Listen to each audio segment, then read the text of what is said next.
മോളെ കാണാതായതോടെ ജോസഫ് വളരെയധികം വിഷമിച്ചു. ഭാര്യയുടെ മരണത്തിന് ശേഷം ജോസഫ് ക്രിസ്റ്റിയെ യാതൊരു വിഷമങ്ങളും കൂടാതെയാണ് വളർത്തിക്കൊണ്ടുവന്നത്. ക്രിസ്റ്റി ഇപ്പോൾ 4ാം ക്ലാസ്സിൽ പഠിക്കുന്നു. 12 ദിവസമായി ക്രിസ്റ്റിയെ കാണാതായിട്ട്. ഭക്ഷണവും ഉറക്കവും ഉപേക്ഷിച്ച് അയാൾ ഓരോ ദിവസവും തള്ളി നീക്കി. അസ്വസ്ഥമായ മനസ്സിനെ ശാന്തമാക്കാൻ എന്ന ചിന്തയിൽ അന്ന് അയാൾ അതിരാവിലെ തന്നെ വോക്കിങ്ങിനായി പുറത്തേക്ക് പോകാൻ തീരുമാനിച്ചു. റൂമിൻ്റെ ഡോർ തുറന്നപ്പോൾ മാറ്റിന് മുകളിലായി കണ്ട ഒരു ലെറ്റർ ജോസഫ് തുറന്നു നോക്കി.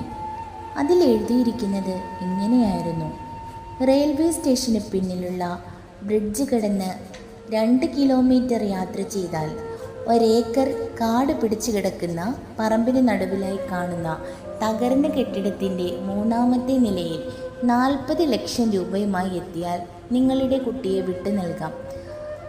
അയാൾ കത്ത് മടക്കി അല്പനേരം സ്തംഭിച്ചു നിന്നു. എങ്കിലും ജോസഫിന് ആശ്വാസം തോന്നി. 12 ദിവസമായി തൻ്റെ മകളെ കാണാതായിട്ട്. എവിടെയാണെന്നോ ജീവനോടെ ഉണ്ടെന്നോ തനിക്ക് അറിയില്ലായിരുന്നു. ഇപ്പോൾ എൻ്റെ മോൾ ജീവനോടെ ഉണ്ടെന്നറിഞ്ഞല്ലോ. അയാൾക്ക് വല്ലാത്ത ആശ്വാസം തോന്നി. കേസ് കൊടുത്തിട്ടും അന്വേഷണങ്ങൾ പുരോഗമിച്ചിട്ടും ക്രിസ്റ്റിയുടെ യാതൊരു വിവരവും ലഭിച്ചിരുന്നില്ല. എങ്ങനെയും തൻ്റെ മകളെ രക്ഷിക്കാൻ ജോസഫ് തീരുമാനിച്ചു. ഉടൻ തന്നെ ജോസഫ് അയാളുടെ സുഹൃത്തുക്കളെ വിളിച്ച് കാര്യങ്ങൾ ധരിപ്പിച്ചു. തകർന്ന കെട്ടിടത്തിനെ ലക്ഷ്യമാക്കി അവർ ഉടൻ തന്നെ യാത്ര പുറപ്പെട്ടു. കെട്ടിടം മുഴുവനായും അവർ അരിച്ചുപെറക്കി തിരച്ചിൽ നടത്തിയെങ്കിലും അവിടെ നിന്നും യാതൊരു വിവരവും കിട്ടിയില്ല. എന്തു ചെയ്യണമെന്നറിയാതെ ജോസഫ് വിഷമിച്ചു. ജോസഫിൻ്റെ പ്രിയ സുഹൃത്തായ ജോൺ പറഞ്ഞു, നമുക്ക് 40 ലക്ഷം കൊടുത്ത് ക്രിസ്റ്റി എങ്ങനെയെങ്കിലും രക്ഷിക്കണം.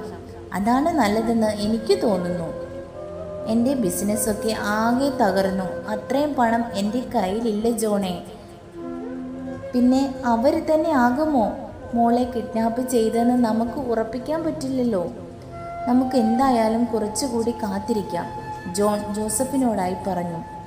അങ്ങനെ 2 ദിവസത്തിന് ശേഷം വീണ്ടും മറ്റൊരു ലെറ്റർ ജോസഫിനെ തേടിയെത്തി. അതിൽ ഇങ്ങനെ എഴുതിയിരുന്നു: ബിസിനസ്സൊക്കെ തകർന്നു. നീ സാമ്പത്തികമായി വല്ലാത്തൊരവസ്ഥയിലാണെന്ന് ഞങ്ങൾക്കറിയാം. എങ്കിലൊരു 30 ലക്ഷം ഞങ്ങൾക്ക് തന്നാൽ നിങ്ങൾക്ക് മോളെ കൊണ്ടുപോകാം. പിന്നെ വരുമ്പോൾ സുഹൃത്തുക്കളെയും ബന്ധുക്കളെയും കൂട്ടി വരേണ്ടതില്ല. നിങ്ങൾ പണവുമായി തനിച്ചു വരണം. കെട്ടിടത്തിൻ്റെ 3ാം നിലയിൽ ഒരു ടേബിൾ ഉണ്ടാവും. അതിനു മുകളിൽ പണം വെച്ച് വീട്ടിലേക്ക് മടങ്ങുക. നിങ്ങൾ വീടെത്തുന്നതിന് മുൻപേ നിങ്ങളുടെ മകൾ അവിടെ ഉണ്ടാകും. സംശയിക്കേണ്ട, നിന്റെ മകൾ ഞങ്ങളുടെ കൂടെ തന്നെയുണ്ട്. പണം കൊടുത്ത് മോളെ രക്ഷിക്കാമെന്ന് അയാൾ തീരുമാനിച്ചെങ്കിലും അയാളിൽ ഒരുപാട് സംശയങ്ങൾ കൂടുകൂട്ടി. എൻ്റെ സാമ്പത്തിക പ്രശ്നങ്ങൾ എൻ്റെ പ്രിയ സുഹൃത്തുക്കൾക്കല്ലാതെ മറ്റാർക്കും അറിയില്ല. ഇതൊക്കെ കറക്റ്റായിട്ട് എങ്ങനെ കിഡ്നാപ്പേഴ്സ് അറിഞ്ഞു? അയാളിൽ പല ചിന്തകളും ഓടിമറഞ്ഞു. ഉടൻ തന്നെ ജോസഫ് തൻ്റെ ഏറ്റവും പ്രിയപ്പെട്ട വിശ്വസ്തനായ സുഹൃത്തായ ടോമിനെ വിളിച്ചു. ടോമേ, എനിക്കൊരു സംശയം. എന്നെ അടുത്തറിയുന്ന നമ്മുടെ സുഹൃത്തുക്കളിൽ ആരെങ്കിലും ആകുമോ എൻ്റെ മോളെ കിഡ്നാപ്പ് ചെയ്തത്? അങ്ങനെ ജോസഫും ടോമും പ്രശ്നങ്ങളുടെ ഗുരുതരാവസ്ഥ മനസ്സിലാക്കി കൂടുതൽ ഗൗരവത്തോടെ മുന്നോട്ട് നീങ്ങാൻ തീരുമാനിച്ചു. പിറ്റേ ദിവസം വൈകുന്നേരം 5 മണിക്ക് കോളിംഗ് ബെല്ലിൻ്റെ ശബ്ദം കേട്ട് ജോസഫ് വാതിൽ തുറന്നു. അവിടെ ആരെയും ജോസഫിന് കാണാൻ കഴിഞ്ഞില്ല. അന്ന് ജോസഫിനൊപ്പം ടോമും ഉണ്ടായിരുന്നു. അപ്പോഴാണ് ചെടിച്ചട്ടിയുടെ ചുവട്ടിലായി കിടക്കുന്ന ലെറ്റർ ടോമിൻ്റെ ശ്രദ്ധയിൽപ്പെട്ടത്.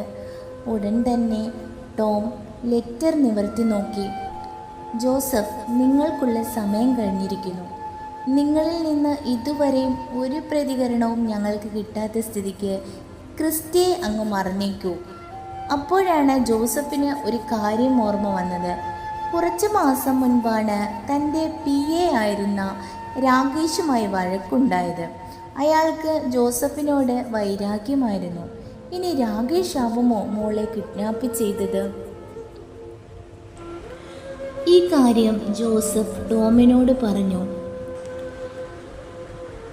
അങ്ങനെ ജോസഫും ടോമും പോലീസിൽ കാര്യങ്ങൾ ധരിപ്പിച്ചു. രാകേഷിനെ അറസ്റ്റ് ചെയ്ത പോലീസ് കാര്യങ്ങൾ പല രീതിയിലും രാകേഷിനോട് ചോദിച്ചെങ്കിലും അയാൾ ആദ്യമൊക്കെ സമ്മതിച്ചില്ല. അവസാനം കാര്യങ്ങൾക്ക് വ്യക്തത ലഭിച്ചു തുടങ്ങി. 6 മാസം മുൻപായിരുന്നു ജോസഫ് രാകേഷിനെ ജോലിയിൽ നിന്നും പറഞ്ഞുവിട്ടത്. ജോസഫ് അറിയാതെ രാകേഷ് ബിസിനസ്സിൽ നടത്തിയ സാമ്പത്തിക തട്ടിപ്പായിരുന്നു കാരണം. ജോലിയും പണവും നഷ്ടപ്പെട്ട രാകേഷ് ക്രിസ്റ്റിയെ കിഡ്നാപ്പ് ചെയ്യാൻ മറ്റ് 2 ആളുകളെ ചുമതലപ്പെടുത്തുകയായിരുന്നു. എങ്ങനെയെങ്കിലും പ്രതികാരം ചെയ്യണം എന്നായിരുന്നു രാകേഷ് തീരുമാനിച്ചിരുന്നത്. അതിനായി രാകേഷ് ജോസഫിൻ്റെ മുൻകാല ശത്രുക്കളെ തേടിപ്പിടിച്ചു. ഗൂഢാലോചനകൾ നടത്തിയതിൻ്റെ ഭാഗമായി ക്രിസ്റ്റിയെ തട്ടിക്കൊണ്ടു പോവുകയായിരുന്നു അവരുടെ ലക്ഷ്യം. ഇത് കേട്ടതും ജോസഫ് അലറിക്കൊണ്ട് രാകേഷിൻ്റെ നേരെ പാഞ്ഞു ചെന്നു. പറയടാ, എൻ്റെ മോൾ എവിടെ? പോലീസിൻ്റെ ചോദ്യങ്ങൾക്ക് മുമ്പിൽ രാകേഷ് പിന്നീട് നടന്ന കാര്യങ്ങൾ ഓരോന്നായി പറഞ്ഞു. ക്രിസ്റ്റിയെ തട്ടിക്കൊണ്ടുപോയ അന്നേ ദിവസം തന്നെ കുട്ടിയെ കൊലപ്പെടുത്തുകയായിരുന്നു. അതിനുശേഷം കുറച്ച് ദിവസങ്ങൾ കഴിഞ്ഞാണ് ഞങ്ങൾ പണം ചോദിച്ച് ലെറ്റർ അയച്ചത്. ഞങ്ങളെ ഈ കാര്യങ്ങൾ ചെയ്യാൻ ഏറ്റവും കൂടുതൽ സഹായിച്ചത് ജോസഫിൻ്റെ സുഹൃത്തായ ജോൺ തന്നെയായിരുന്നു. ജോൺ ഞങ്ങൾക്ക് ഓരോ വിവരങ്ങളും കൃത്യമായി നൽകിയിരുന്നു. ലെറ്റർ കറക്റ്റായി കൊണ്ടിട്ടതും ജോൺ തന്നെയായിരുന്നു. ഇത് കേട്ടതും തകർന്ന മനസ്സുമായി ജോസഫ് ടോമിൻ്റെ തോളിലേക്ക് തളർന്നു വീണു.